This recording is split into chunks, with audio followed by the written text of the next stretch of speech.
शकील सिद्दीकी को भारतीय शहरियत की ऑफर किसने की? कॉमेडियन ने भारतीय दोस्त को लाजवाब कर दिया। पेशकश मुस्तरद करने की वजह बता दी।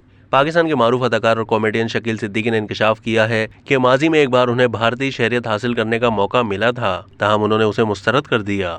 शकील सिद्दीकी ने यूट्यूब पर एक डिजिटल पॉडकास्ट में शिरकत की, जहां उन्होंने पाकिस्तान और हिंदुस्तान में किए गए काम के हवाले से गुफ्तगू की। मेज़बान के एक सवाल के जवाब में शकील सिद्दीकी ने इंकशाफ किया कि एक बार उन्हें एक भारतीय दोस्त की जानिब से हिंदुस्तानी शहरियत की पेशकश की गई थी, ताहम उन्होंने अपने इस दोस्त को इनकार कर दिया और कहा कि जो शख्स अपनी माँ की इज्जत नहीं कर सकता वो आपकी माँ की भी इज्जत नहीं करेगा, इसलिए मैं भारतीय शहरियत की पेशकश कबूल नहीं कर सकता।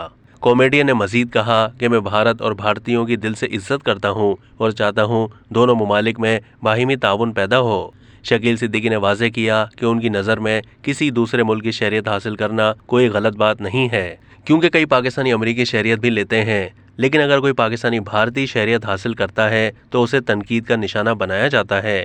आप अदनान समी की मिसाल ले लीजिए। उन्होंने मजीद कहा कि दोनों ममालिक के फनकारों को एक दूसरे के मुल्क आना जाना चाहिए। हम आर्टिस्ट हैं और एक आर्टिस्ट को आग का दरिया बनने के बजाय पुल का किरदार अदा करना चाहिए। वाज़ेह है कि शकील सिद्दीकी ने पाकिस्तान के साथ साथ भारत में भी बहुत काम किया है। वो बॉलीवुड किंग शाहरुख खान और अक्षय कुमार समेत कई दीगर बॉलीवुड के बड़े और नामवर फनकारों के साथ परफॉर्म कर चुके हैं। उनके लाखों मदह सरहद पार भी हैं। अब तक के लिए इतना ही। मज़ीद मालूमात के लिए डेली जंग के यूट्यूब चैनल को सब्सक्राइब कीजिए।